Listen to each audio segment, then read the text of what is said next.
Welcome to Kenton's videos. Enjoy the video. You start immediately by isolating the motor and exposing the shaft, safety first.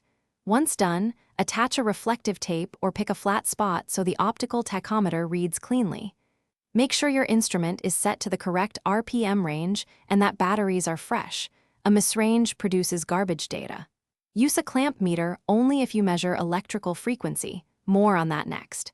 This gets you accurate, repeatable first readings without wasting time on needless checks. Now you take the measurement and verify it. With an optical tachometer, aim at the marked spot and capture several short samples. Average them to reduce jitter. Once done, confirm with a contact probe if physical access allows. Proper alignment reduces error. Make sure to cross-check electrical frequency. For synchronous machines, convert Hz to RPM using the pole count. For example, 60 Hz on a 4-pole motor equals 1,800 RPM.